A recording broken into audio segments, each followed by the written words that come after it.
So the second letter.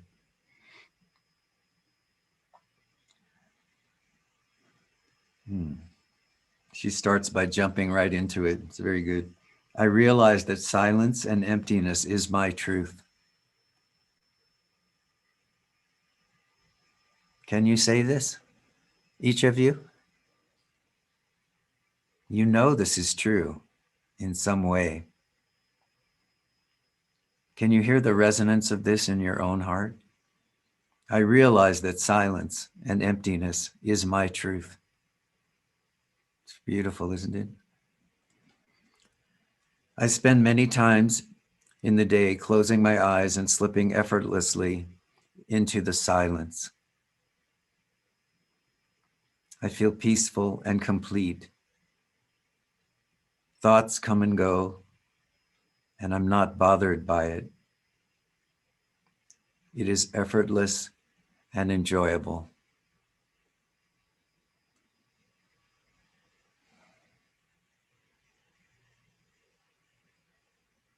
This is a beautiful description of the fruits of the inquiry, the fruits of practice.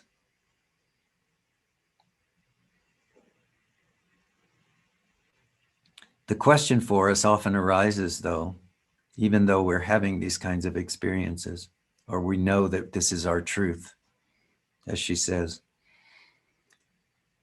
that we seem to slip away from it in some way. Almost every one of you has had this experience. So here is her question. Sometimes I try to be more vigilant and try to keep my focus on the silence, maybe with the expectation that an awakening requires focus on silence without wavering. Is this good? Somehow, I'm not able to keep the vigilance. Is it okay to be effortless and slip into and out of silence? Or should I focus on being vigilant and not slip into the thinking or the thoughts?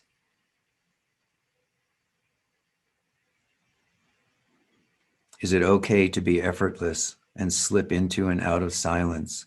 Or should I focus on being vigilant and not slip into thoughts?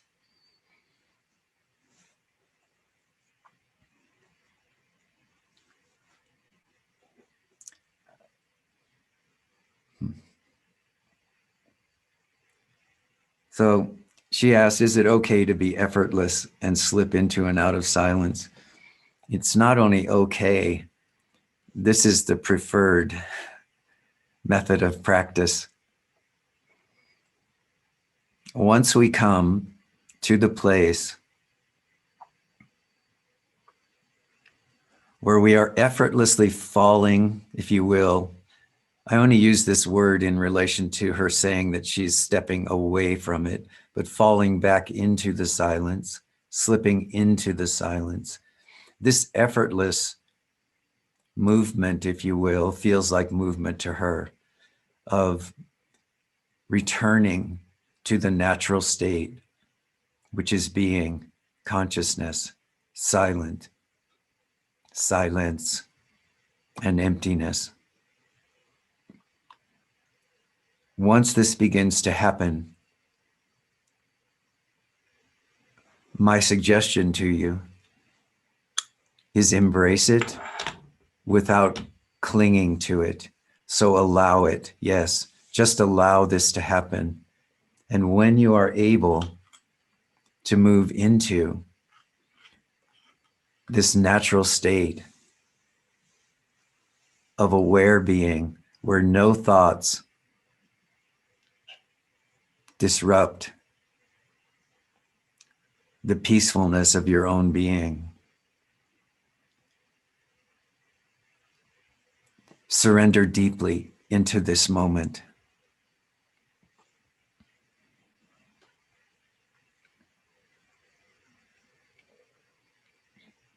What you can notice, and what you have noticed through your note here, what can be noticed is that as soon as you think I should be doing something else. I should be more focused. I should be more intense about my practice. This deep sense of peace, of emptiness, of bliss, immediately is gone.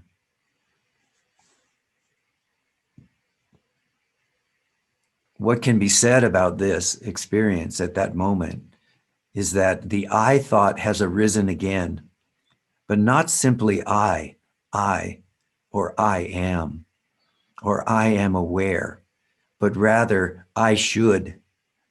So now we're not that impersonal, open-hearted recognition of self. Now we are back into the personality, into the mind that is saying, I should. It's only the mind that can say, I should. In the experience of emptiness, of being, consciousness, and bliss, should never arises. Beingness is complete in that moment. It needs nothing else. So the indicator that the personality is trying to assert itself again is this idea coming into the mind that says, I should be doing something else other than what? Being peaceful, loving, kind, open, blissful. You should be doing something else. You should be practicing those things rather than being those things. So understand what's happening when the mind tries to reassert itself. When you come to this place where there's this momentary, even if it is only momentary, recognition that I am that which is here now, aware, silence, aware of this thought which is coming and going, and untroubled by it. This is the fruit of inquiry. Please allow this. Don't think you ever should replace that with anything else. When you have this sense that I should replace this with more effort, more focus, or whatever, you are actually moving away from the opportunity to simply stand in silence and to allow silence to guide you. So don't go back into the mind through I should. Allow yourself being, presence, silence. Let that be your guide. If you try to cling towards silence, on silence, however, you'll see that this activates the mind. So it's very important when there is this sense of emptiness and peace and so on, that you cling to nothing, not to this idea of I should be doing something different, or to the idea, this is peace, I have it, this is it. No, all of this is the activity of the mind. So if you naturally slip into being, silence, joy, and bliss,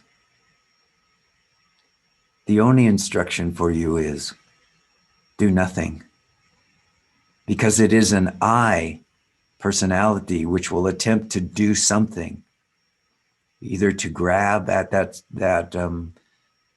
bliss, at that silence, and make it remain somehow,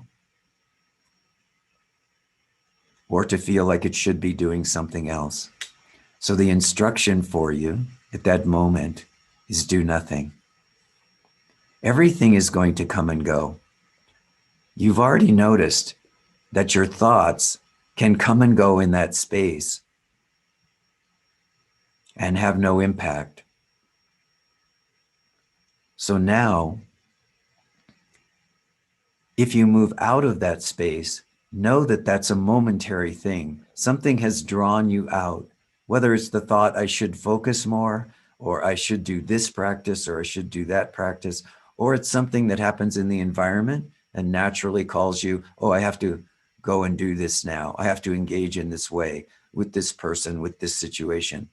Whatever it is, notice still that even through that movement, the I, which is aware, is unmoved. It's because you've already discovered this capacity, this knowledge that you are unmoved and that your natural state is being, consciousness, emptiness, happiness. You've already seen this. So this is not going to go away. You will constantly be drawn into this, no matter what's happening in body, mind, or world. So do nothing but sink more deeply into this experience of self.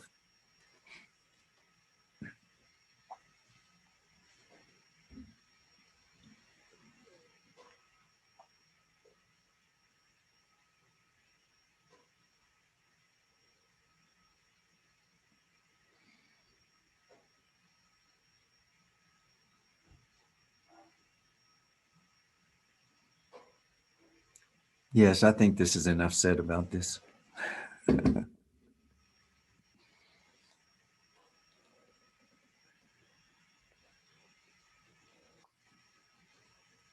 It is kind of funny. I think some of you have probably noticed in your own experience, but it is kind of funny the way that ego or personality will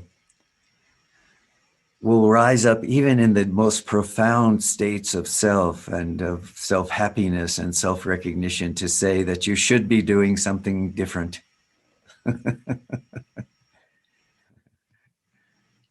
So learn to laugh at this mind that wants to tell you that it's not okay to simply be happy, to simply be silent. This is just cultural and personal conditioning. It's not anything else. So you can laugh at this mind that says you should be doing something else.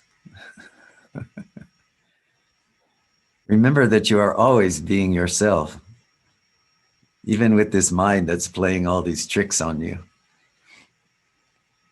You cannot be anything other than yourself. So if yourself has this tendency to slip into silence,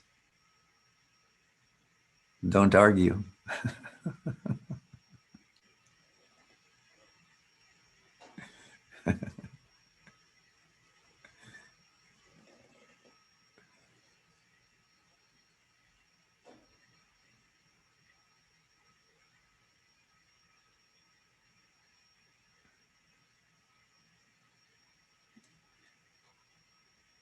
Where would we all be if Sri Ramana, when he was 16 and had this experience of slipping into silence and into the self, where would we all be now? Well, we don't know, but by his grace, he didn't say, I shouldn't do that.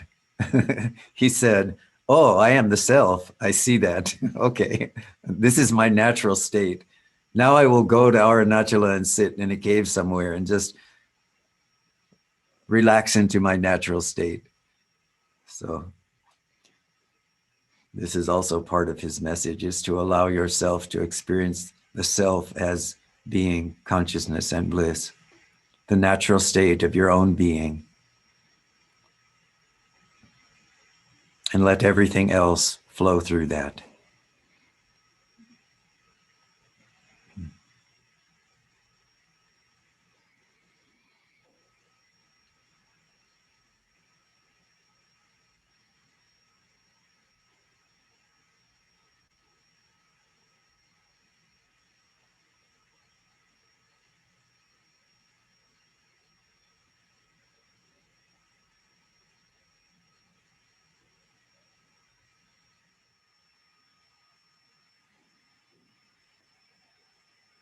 All right, my dears, it looks like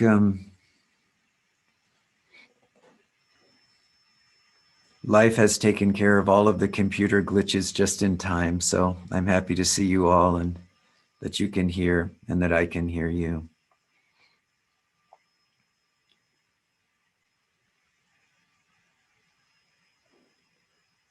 It's a great joy to be with you all.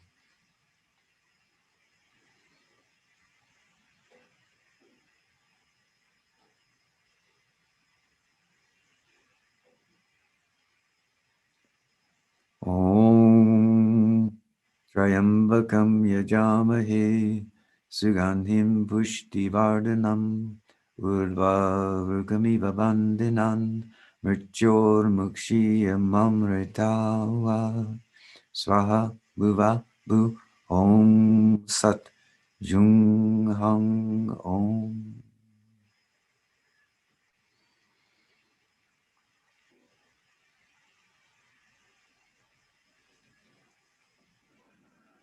Be well, happy, peaceful.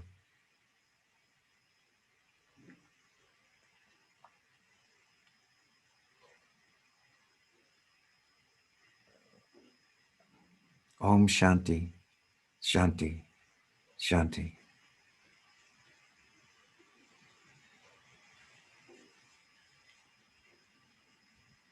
Only love.